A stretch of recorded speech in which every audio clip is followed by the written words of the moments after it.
Hello there ladies and gentlemen, Samurai Rabbit here and welcome to my first impressions video of The Last Tinker City of Colours from Mimimi Productions. Well, what is it? It is a 3D action-adventure game set in an extremely colourful fantasy world. Indeed, it may be the most colourful thing I've ever seen. It looks like somebody detonated a bomb in Crayola's R&D department. You play as Koru, a young ape boy in the City of Colours.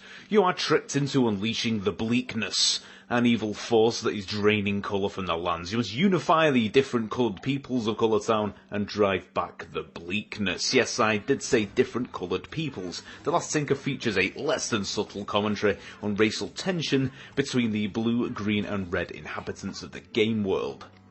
There are a few technical gripes that I want to mention right off the bat.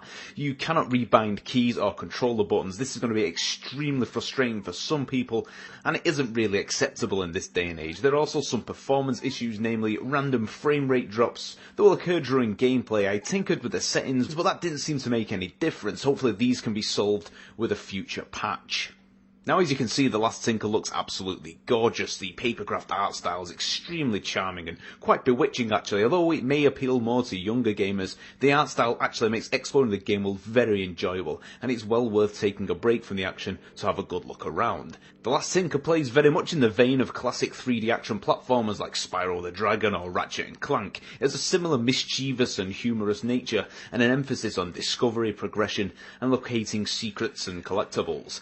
There is a free-flowing combat system similar to the Arkham Batman games, although the combat here does not feel as tight or as crisp, but it's serviceable until you begin to unlock special abilities which really mix up combat and how you interact with the game world. The power punches and combos you learn gradually make the combat a lot more interesting. And colour itself plays an important part in gameplay. As you play through the game, you must assist the colour spirits, and as you do so, you are rewarded with their powers. The red spirit, for example, enables you to channel rage and deal extra damage in a berserker-like state.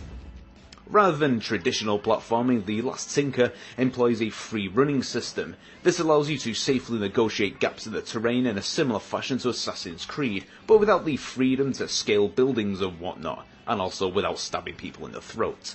3D platforming has always been a bit of a tricky process, and I feel like The Last Tinker is better for this free running mechanic. There are also jump pads, cargo rails to ride, fragile walls to smash down, etc. It's well worth exploring every nook and cranny of the levels, and the crystals you find scattered throughout the world can be used as currency to purchase combat upgrades I mentioned earlier. Your progress will be gated by logic puzzles which are not too taxing, but they do help break up the combat sections, and the endearing characters, setting and writing will all help keep you playing. In conclusion then, The Last Tinker is an enjoyable action-adventure game with a gorgeous setting. While it may appeal more to younger gamers, those of you who have enjoyed games like Spyro or Banjo-Kazooie in the past will likely find plenty of enjoyment here. The Last Tinker is currently available on PC, priced around £15 or your regional equivalent, and will be coming to PlayStation 4 later this year. Thank you very much for watching. If you like this video and want to see more, then feel free to subscribe. If you'd like to support my channel, you can do so by pledging on my Patreon page. Links in the description. I've been Samurai Rabbit, and I'll see you on my next show.